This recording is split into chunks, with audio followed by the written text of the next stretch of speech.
Tastingo! Hello ladies and gentletrolls, I'm Bluetooth and I'm here today to talk to you about my newest custom expansion for Hearthstone, Return to the Rumble. An entire troll generation has passed since Rastakhan's Rumble, and King Rastakhan has finally invited all of Trollkind back to Gurubashi Arena to see who be the strongest. Many contenders have come from near and far, like the Rumble Fanatic.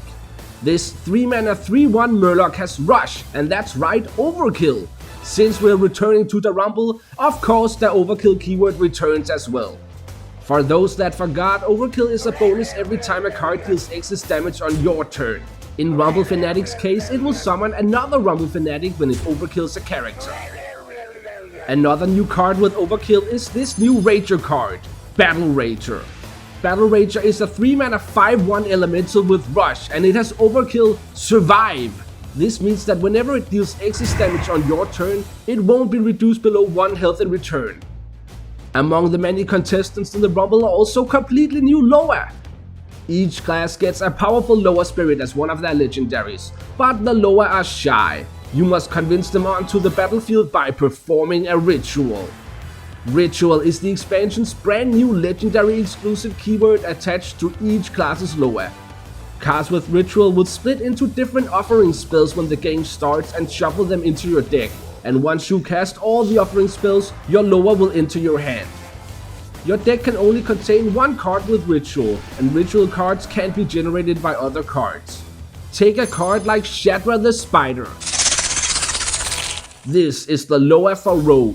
Shadra is a 5-mana 6/8 beast, and when you play her, she will wrap the opponent's hand in web for 2 turns, which means that they can't play any cards from their hand on their next 2 turns. This is a very powerful effect for a 5-mana card, but that is because Shadra also has Ritual +3, which means she will split into 3 offering spells when the game starts. The car controls me no longer. She will split into the 3 code words Sap, Stab, and Trap, and once you've played all of these spells, Shadra will be added to your hand. Another legendary with the Ritual keyword is Hakoa the Snow Leopard for Priest. This 10-mana 6/6 beast will destroy the enemy hero when played, but she has Ritual +5, so you must first play her 5 offering spells before she's added to your hand. We've also invited everyone's favorite Loa back to the Rumble, Haka. But it seems we sent out the invitation to the wrong Haka. Come, my pets, you will have plenty to feed on soon enough. Haka the Misidentified is Demon Hunter's Ritual legendary. He is a 5-mana 7/7 demon with Ritual +2 and a Rest of Game effect. If you didn't see my last expansion, Rest of Game is a new evergreen keyword.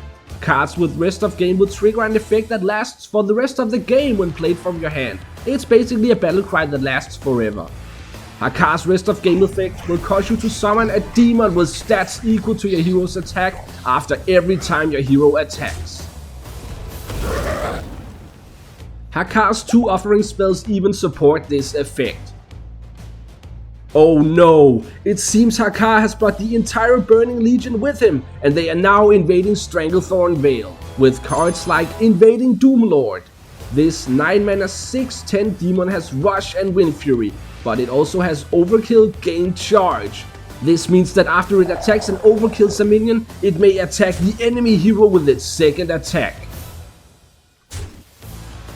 The denizens of Stranglethorn have come together to fend off the Burning Legion, and they are led by Baron Revelgas. Keep your nose clean in my town. Revelgas is the expansion's free legendary.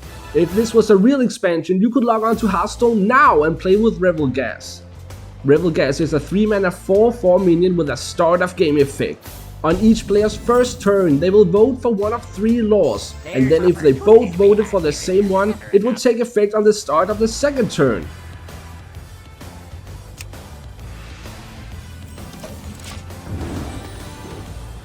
You can vote for the Law of Arms, which will cause minions to have +1/+1 this game. Or the Law of Magic, which will cause spells to cost 1 less this game, but not less than 1. Or finally you could vote for the Law of Trade, which will give both players a mana crystal when the law is enacted on the second turn. If both players have a Baron Revelghast in their deck, you will vote for 2 laws. To help the defense of Stranglethorn, the Mushrock Ogres have joined the battle, such as the Mushrock Warlord for Shaman. Mushrock Ogres are a sort of side mechanic for the expansion that each have an effect, but then a 50% chance to do something else. Half of the classes will gain access to a Mushrock Ogre minion. Stranglethorn Vale is known for its many valuable items for trade, which is represented by a series of tradable spells in the expansion for the other half of the classes, like the famous Green Hills of Stranglethorn for Hunter. These new tradable spells will each do something when traded, whether it's triggering an effect or simply upgrading like Gorilla Fang for Druid. The last big mechanic of Return to the Rumble are the new team cards. Like with the last Rumble, each class have formed a team around their class Loas, such as the Warrior team Nalorax Grizzlies or the Demon Hunter team Hakar's Haters, who are quite disappointed about their Loa. This time the teams are represented by a series of neutral cards that change their effect depending on what class you're playing. Cards like Team Spirit, which is a callback to the spirits from Rastakhan's Rumble. Team Spirit is, as a baseline, a 2-mana 0/3 undead with stealth for 1 turn, but it will also have another effect and a different minion type depending on your class. The artwork will update with each variation, and your class is represented by a small banner underneath the mana crystal. You will always have the version of your class, even if you copied your team card from the opponent, and the only time you ever see the base version is during deck building. Alright, that's it for all the cards I've got for you today, but all 145 cards of the expansion are available for you to see now! If you go to the description, you will find a link that takes you to an overview of the entire expansion. Check it out! Next week we're gonna come back and I'll talk about all the classes and the mechanics they're getting. Thanks for watching, guys. Check out the cinematic trailer if you haven't, and hit the like button if you enjoyed this look into Return to the Rumble, and subscribe to the channel to see more about the expansion next week. Until then, I will see ya!